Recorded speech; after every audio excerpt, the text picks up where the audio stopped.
We now begin a new topic that's quite important to organic chemistry, and that is the topic of chiral compounds. So if you have a carbon atom with 4 different groups bound to it, 2 different stereoisomers are possible because it is impossible to superimpose the molecule atom for atom on its mirror image. Okay, so drawn on the screen, and I have models built, are 2 molecules with a carbon atom at the center and a red ball, a green ball, a blue ball, and a white ball. Okay, so this represents 4 different groups bound to this carbon atom. These 2 structures, I can superimpose atom for atom the red balls and the white balls, but in this case, I cannot superimpose the blue balls and the green balls. The green on one structure overlaps on top of the blue on the other structure, and vice versa. It should be fairly obvious that these structures are mirror images of each other. Think about a mirror plane lying right between the 2 of them. If this structure looked in the mirror, it would see the structure in my right hand. However, they are non-superimposable mirror images. Chemically speaking, we can say that this is a model of bromochlorofluoromethane. Okay, that's the classic example of such a molecule, where the bromine is the red ball, the chlorine is the green ball, the fluorine is the blue ball, and the hydrogen is the white ball.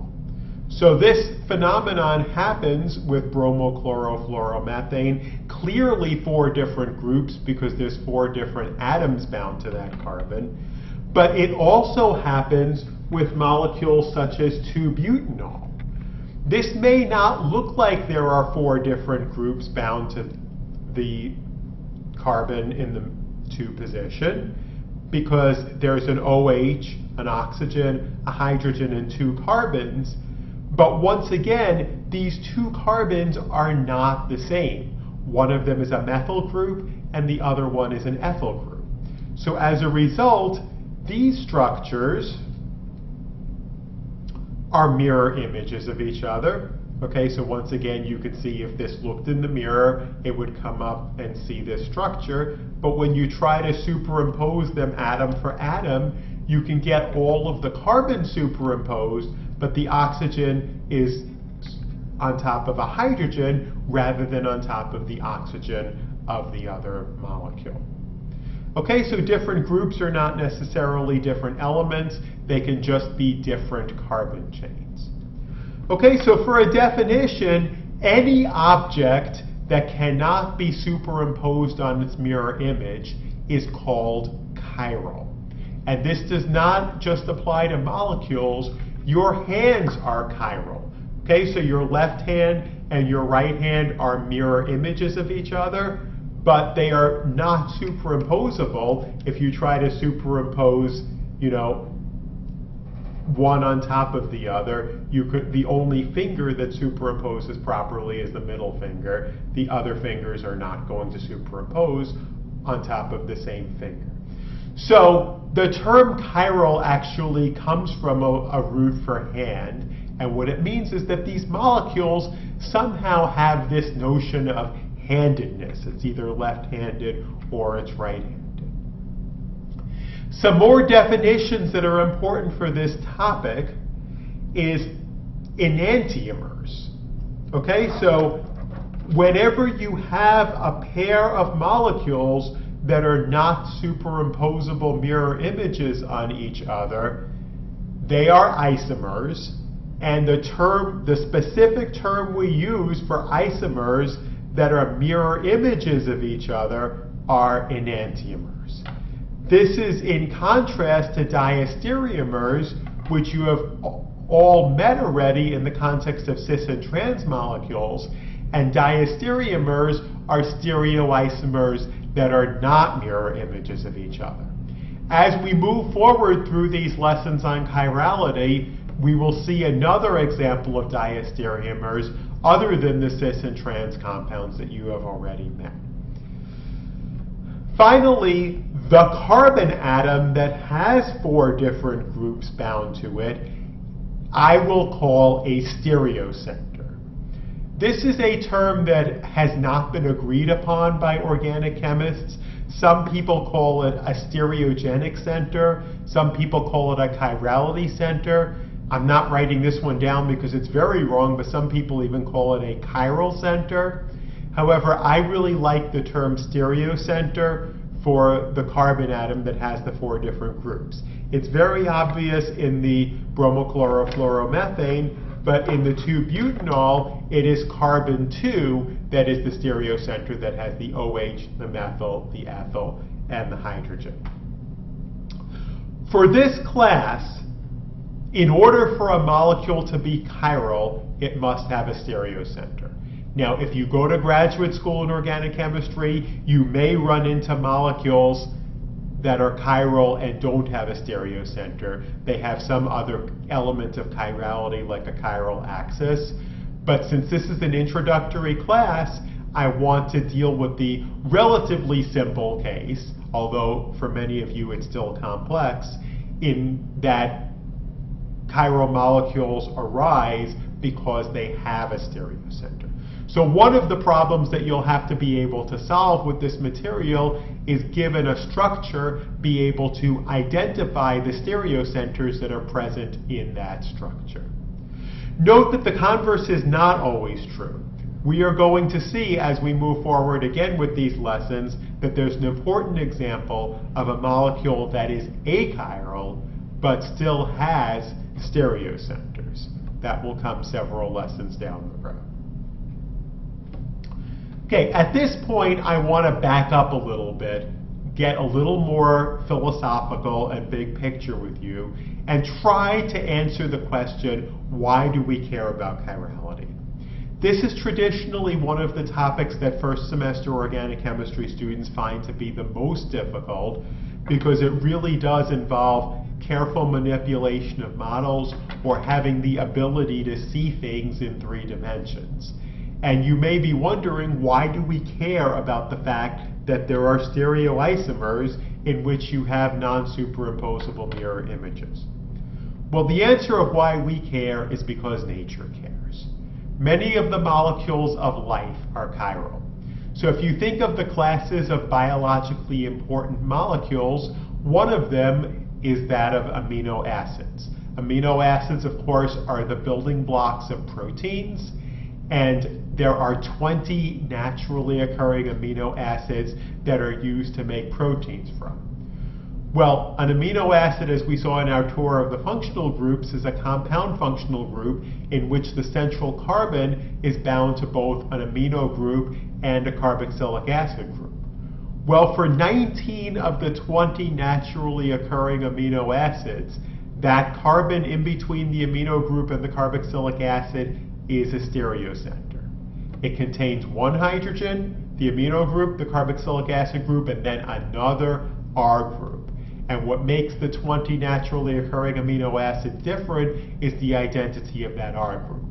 In 1 amino acid, glycine, R is a hydrogen, therefore glycine is not a chiral molecule, but for the 19 other amino acids where the R group is something bigger than a hydrogen, there is a stereocenter, and therefore they are chiral molecules.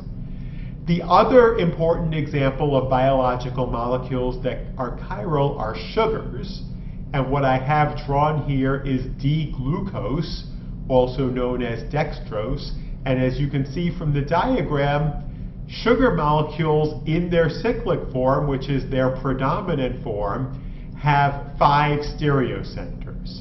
Okay, each of the stereocenters is indicated with an asterisk, and if you look at it very carefully, you will see that all of those carbons are bound to 4 different groups.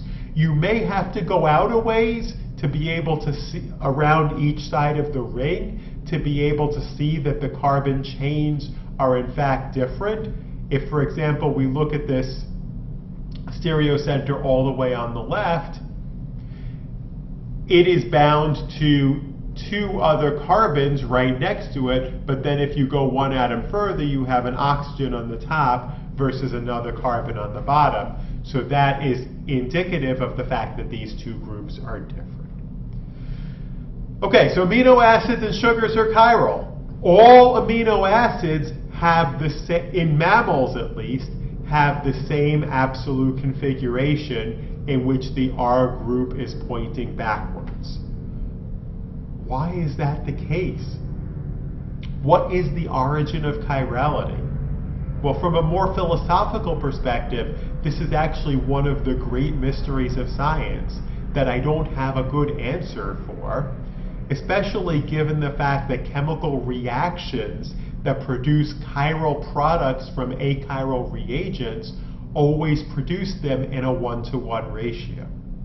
However, somehow in the past, when the molecules of life were first being synthesized, only one possible enantiomer of amino acids was prepared. We eventually started building up proteins with the same level of handedness, and that handedness has been passed down for generation to generation over the course of millions of years.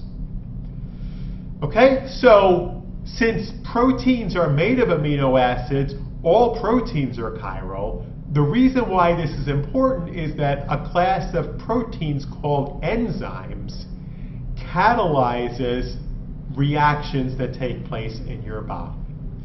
And if proteins are chiral, enzymes are also chiral, and enzymes are going to react differently with the two enantiomers of a chiral molecule.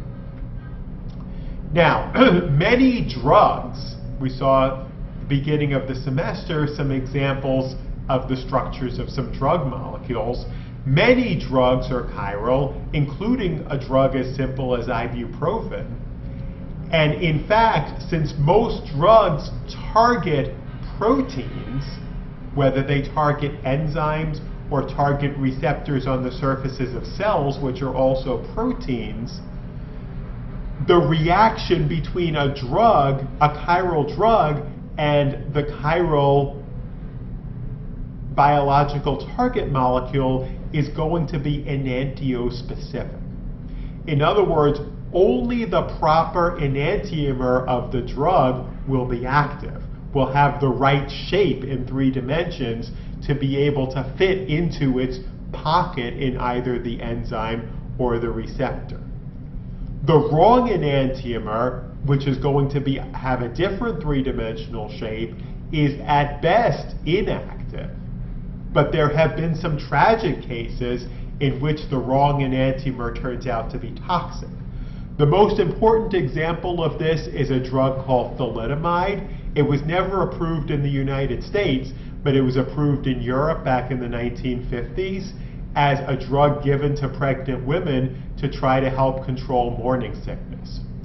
Well, we found out pretty quickly that thalidomide is a teratogen, which is a drug that actually harms developing fetuses. Not a drug, but a teratogen is any compound that harms developing fetuses.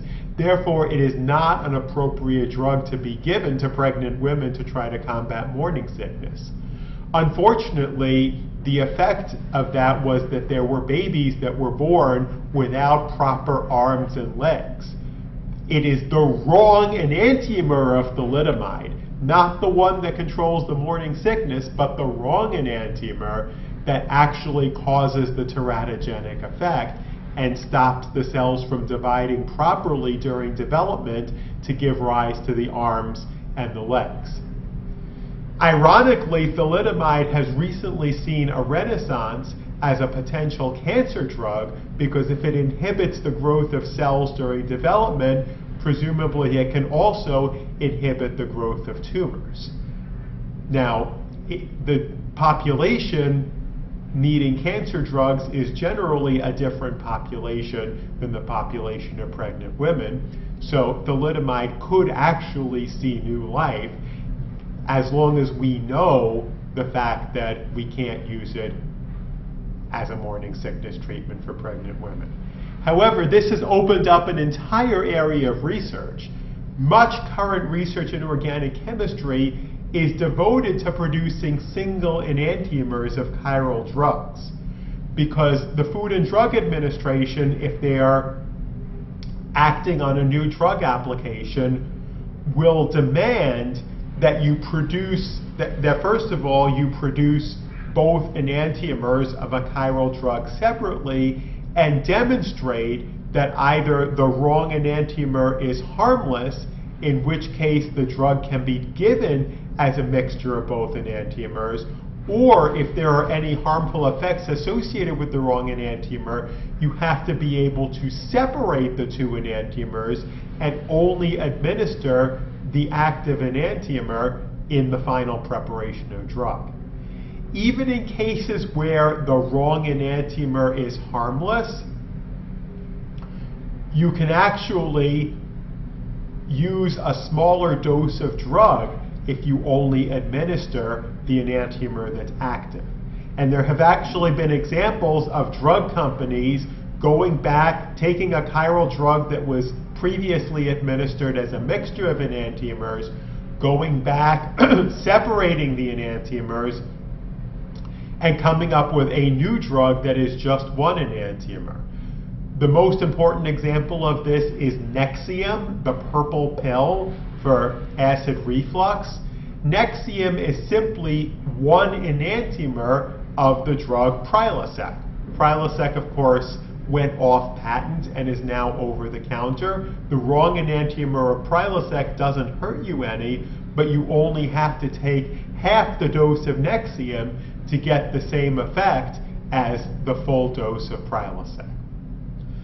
Furthermore, different enantiomers of compounds may smell differently.